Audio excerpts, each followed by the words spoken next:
Greetings, friends. We are going to learn Lesson 2 Real Estate Investment Trust of new syllabus of CS Professional Program, Paper 7, Module 3. Here, I would like to tell you that in last two examination, that is June 2019 and December 2019, no question were asked from real estate investment trust. That's why I think that this lesson has become important as far as the next exam is concerned. In June 2019, first time the question related to the infrastructure investment trust has been asked, specifically with regard to the conditions given in the regulation of infrastructure investment trust related to delisting. So, friends, this real estate investment trust would be a very important chapter for examination point of view, and I'll try to cover and wrap up this lesson in 2 or 3 videos so that we can have a fair idea, a good idea of what real estate investment trust is all about, and the material which I have taken is purely from the module of the institute. So one has to listen to the video, and I rest them assured that this will be very helpful for them, and if they go through the study material, or even if they don't go through the study material, they will be prepared as far as the exam is concerned, and if any question comes from real estate investment trust. So friends, now let's start. uh, Real estate investment trust, basically this is an old concept which has emanated in USA in 1960s. There it has been emanated as a tax transparent collective investment vehicle, and REIT has subsequently been used by several other countries and have done remarkably well in those countries. So after 1960s, it has taken quite considerable time to come to India, and first time SEBI has introduced a real estate mutual fund based on the recommendation of AMFI committee, and thereafter the SEBI has prepared a draft regulation. It came out with a draft regulation in the year 2008. From 2008 onwards, nothing was done, and in the 2013, a regulatory framework was once again put on public domain, and the regulation saw the light of the day in the year 2014. So, what is real investment trust?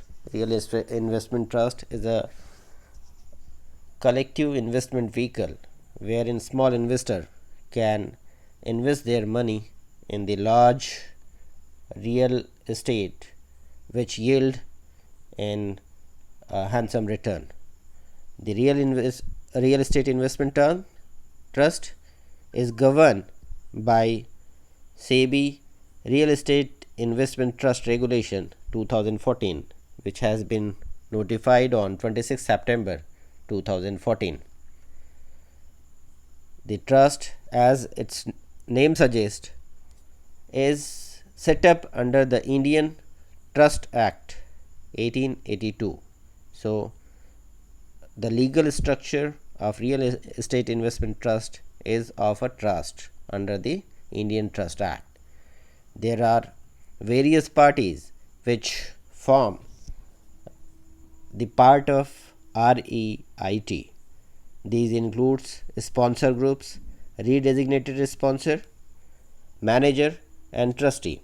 Here, trustees could be only those who have been registered as a trustee under SEBI Debenture Trustee Regulation 1993. The other condition that is required to be fulfilled by trustee is that they should not be associated with a sponsor, manager, or principal valuer. The regulation has made listing of REIT mandatory. Then there are conditions with reference to maximum number of sponsors that REIT can have and unit holding obligation. It is stipulated that each sponsor shall hold or propose to hold minimum 5% of unit of REITs. Collectively, they should hold minimum of 25% of the unit of REIT for a period of not less than 3 years from the date of listing. After 3 years, sponsor or sponsor groups together should not hold less than 15% of the outstanding unit of the listed REITs at all times. Real estate investment trust, there have been made many conditions as far as the investment is concerned.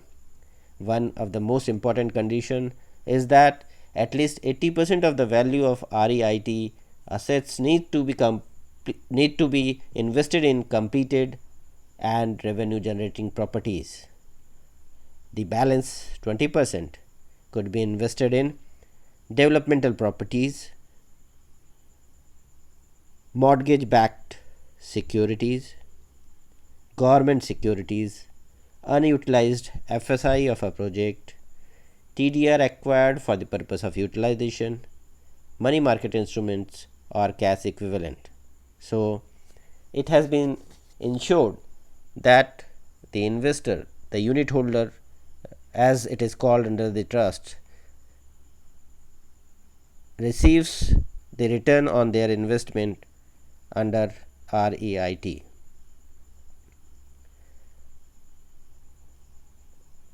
Now, it has been mandated that the REIT carry out valuation of the assets where they have made investment. The valuation is required to be carried out once in a half yearly basis.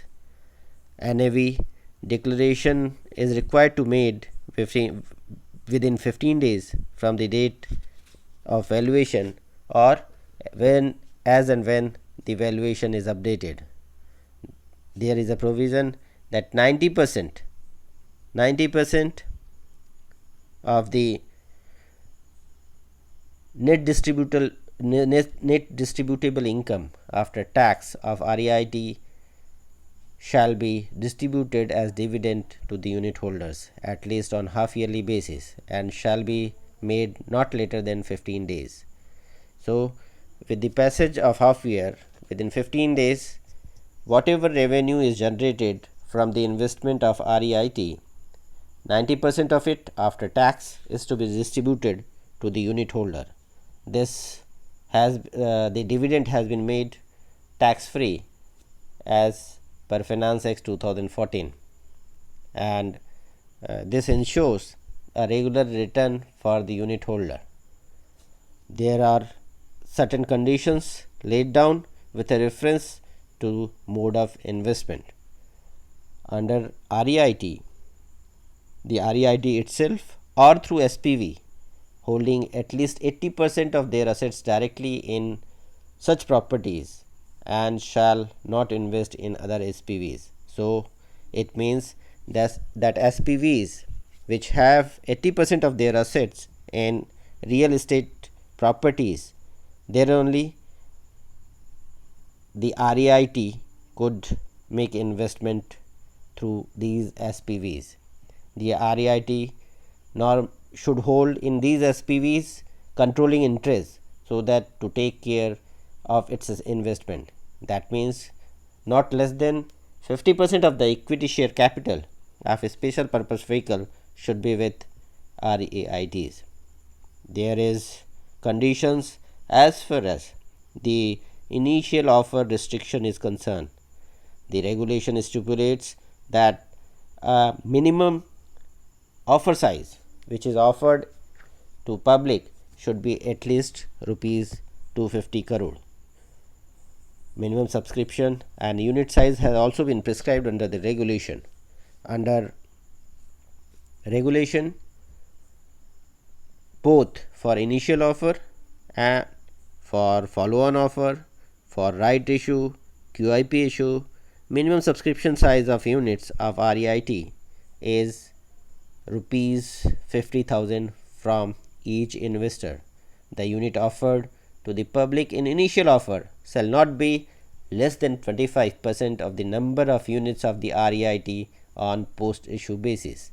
Can offer these 25% subject to less than 25% subject to certain condition laid down under the regulation, which is given under regulation 14(2)(a). As the we are supposed to understand the REIT, its investment criteria. So there has been again conditions laid down as far as the REIT's borrowing and deferred payment are concerned. As already told you that trading is done in 100 units once it is listed in the stock exchange. Under subscription is not allowed for less than rupees 50,000. As far as borrowing and deferred payment is concerned, the aggregate of both of these should never exceed 49% of the value. So individually the borrowing and deferred payment is to be under 25%, and in case it is required to exceed 25%, then approval of unit holders and credit agency is required. Now we will be seeing the eligibility criteria for registration. The regulation stipulates that no person shall act as a REIT unless it is registered with SEBI under the RET regulations. The first and foremost condition stipulates that application should be made by an applicant who must be a sponsor, and that sponsor will make application on behalf of the trust. As there is a trust, obviously there has to be a trust deed which should be duly registered in India under the provision of Registration Act 1908, containing its main objective as undertaking activity of REIT in accordance with the REIT regulation, and includes responsibilities of the trustees in accordance with the provision of REIT's regulations. Then there is a criteria as far as the sponsor is concerned.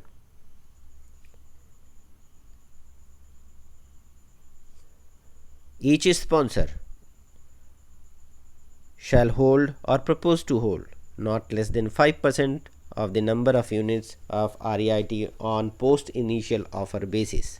Further, each sponsor and sponsor group shall be clearly identified in the application of registration to SEBI and in the offer document or placement memorandum as applicable. Then there is a condition as far as the net worth is concerned.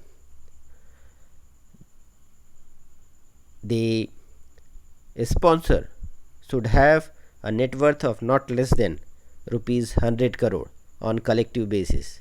Individually, they should have a net worth of not less than 20 crore rupees. Apart from this, the sponsor should have experience of not less than 5 years in development of real estate or fund management in the real estate industry. However, suppose a sponsor is a developer, then he should have experience of at least 2 projects as a developer. The condition as far as the manager is concerned has also been stipulated. If a manager is a body corporate, or if it is a company, or if it is a LLP, then net worth or the tangible assets. That means if it is a body corporate or company, then net worth should not be less than 10 crore rupees, and if it is LLP, then the net tangible assets should not be less than 10 crore rupees. Apart from this, as experience is required for the sponsor, experience of 5 years in fund management, advisory service, property management in the real estate industry, or in development of real estate is required. The manager should have at least 2 key personnel who each have not less than 5 years of experience in fund management, advisory services, property management in real estate industry or development of real estate. Now, who can be trustee? As already told, that trustee should be registered under the SEBI Debenture Trustee Regulation 1993, and he should not be associate of sponsor, manager or valuer. There are some more conditions which has been given for the registration. The REIT regulation states that all the unit holder should have the similar voting rights. There should not be any superior voting right as far as the unit holder is concerned. They should all enjoy same right. However, subordinate units may be issued only to the sponsor and its associate, where such subordinate units shall carry only inferior voting or any other right compared to normal unit holder.